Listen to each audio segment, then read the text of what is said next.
Testimonies are not the same thing as alleged fact. To illustrate this point, take the following two statements about the assassination of Abraham Lincoln. Which statement, A or B, is the testimony and which is the alleged fact?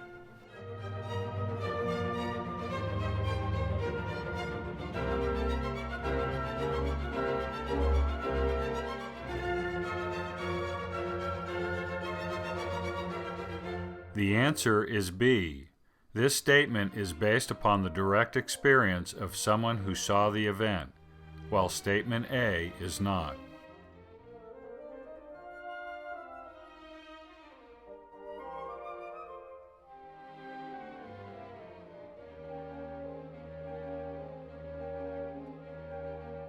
The difference in the following two statements is clear.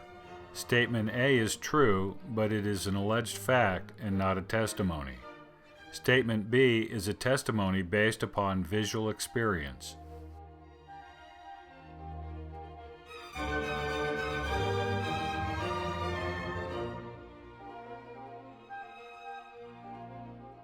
Testimonies are the foundation of all missionary work and indeed the gospel itself.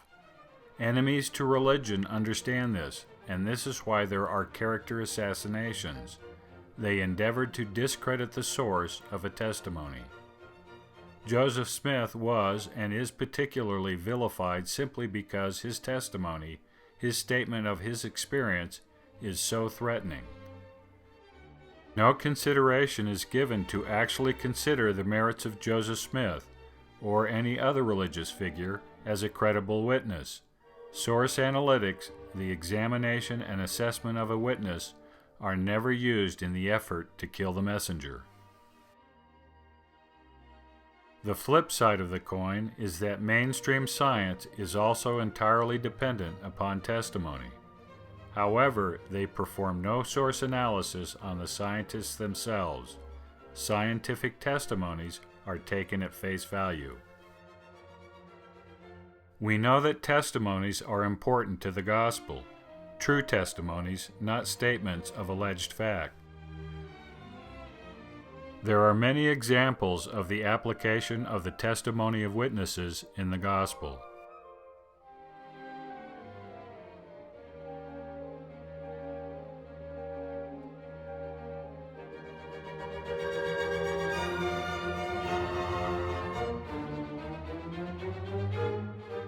Joseph Smith's instructions on baptism for the dead are particularly illuminating. Certificates, note the plural, are sent from the witnesses of the ordinances.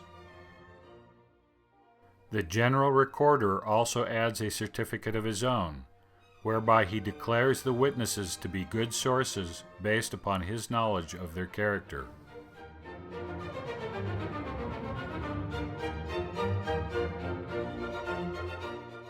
Note that the witnesses, their certificates, and the validation of the witnesses by the general recorder are described by Joseph as being both particular and conforming to the ordinance. This is the way God works. Paul hit the nail on the head when he said that faith comes by hearing the Word of God. When we hear someone's testimony, we choose to believe or not to believe. Knowledge, on the other hand, comes by other means. Modern science operates under the illusion that it deals only with facts and data. While an individual scientist may work with a dataset that he or she generated personally, all other scientists can only accept the original scientist's testimony of the data as articulated in an article, book, or presentation.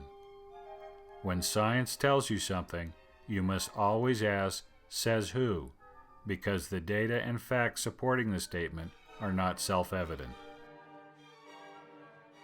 The Manchurosaurus provides an excellent example.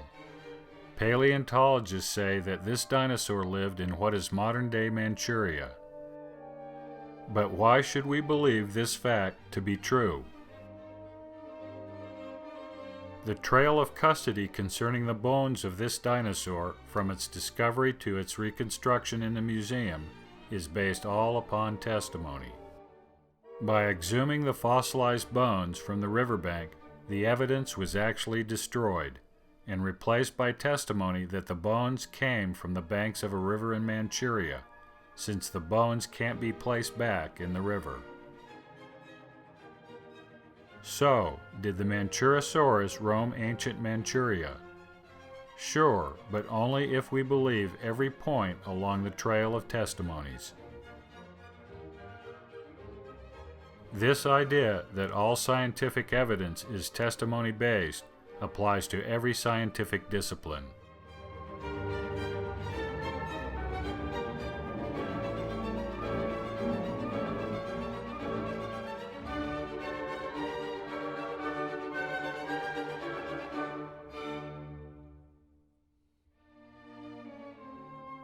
Science holds itself up as a rigorous system of discovery and verification of truth because it replicates through experimentation its data and facts.